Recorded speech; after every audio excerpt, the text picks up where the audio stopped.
ரொம்ப நாள் அப்புறம் வீடியோ போடுறேன்ல.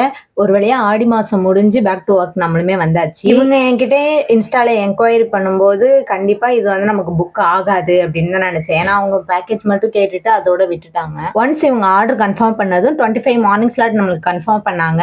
24 ஈவினிங் நம்ம டைரி லிஸ்ட்லாம் வச்சு மார்னிங் கோன்லாம் ரெடியா எடுத்து வச்சாச்சு. டைரி லிஸ்ட் மிக்சிங் கூட ஓகே நம்ம பண்ணிடுவோம்னு வச்சுட்டாலும், எனக்கு இந்த கோன் ப்ரிப்பேர் பண்ணி, ஷீல் பண்ணி எடுத்துட்டு போறதுக்கே கரெக்ட்டா 1 ஹவர் ஆகுது. நானு கிளம்புறதுக்கு 1 ஹவர் முன்னாடி இதுக்காகவே எந்திரிக்க வேண்டியதா இருக்கு. எனக்கு மட்டும் தான் அப்படியா? இல்ல எல்லாருக்குமே அது டஃப்பா இருக்கா என்னன்னு எனக்கு தெரியல. இவங்களுக்கு ஒரு 6 மெம்பர் கிட்ட பண்ண சொன்னதுனால, அவங்களுக்கு ஏத்த மாதிரி கோன்லாம் ரெடி பண்ணிட்டு, அடுத்த நாள் பிரைடுக்குமே க்ரௌன் வந்துட்டு நான் டைரி லிஸ்ட்க்கு வச்சுட்டு போயிட்டேன். இதுக்காகவே ஒரு 5:00லாம் நானும் என் தங்கச்சியும் எழுந்துட்டோம். பிரைடு வந்து ஒரு 10:00 போல வீட்டுக்கு வந்தா போதும் அப்படின்னு சொன்னதுனால, ஓகே தங்கச்சிய கூட்டிட்டு மாலை போடலாமேன்னு பூண்டிக்கு கிளம்பி போயிட்டோம். அங்க போயிட்டு ஃபாதர் கிட்ட நல்லபடியா ப்ரே பண்ணி என் தங்கச்சியுமே மாலை போட்டுட்டா. நாங்க சின்ன வயசா இருக்கும்போது எங்க அப்பா வந்துட்டு எங்க 3 பேரையுமே கூட்டிட்டு பூண்டிக்கு தான் சண்டே ஆச்சுன்னா கூட்டிட்டு வந்துடுறாரு. அப்ப இந்த ப்ளூ கார்டு வாங்குறதுக்காகவே போயிட்டு நாங்க ஃபாதர் கிட்ட போயிட்டு ஆளுக்கு ஒண்ணு குடுங்கன்னு ப்ரே பண்ணிட்டு வருவோம். முன்னாடி அந்த மீன் தொட்டி எல்லாம் இருக்கும். அதை பார்த்துக்கிட்டே கொஞ்ச நேரம் டைம் ஓட்டிட்டு முயல்லாம் இருக்கும். அதெல்லாம் பார்த்துட்டு வருவோம். அவளுக்கு மாலை போட்டு முடிச்சதும் பெட்ரோல் போட்டுட்டு நாங்களும் கிளம்பிட்டோம். 6 மெம்பருக்கு ஹாஃப் லென்த் தான் நம்ம கிட்ட புக் பண்ணியிருந்தாங்க. 2 கிட்ஸ் 4 அடல்ட்ஸ் 4 பேருக்கு பண்ண சொல்லியிருந்தாங்க. ஹாஃப் லென்த் போதும் அப்படின்னு சொல்லிட்டாங்க.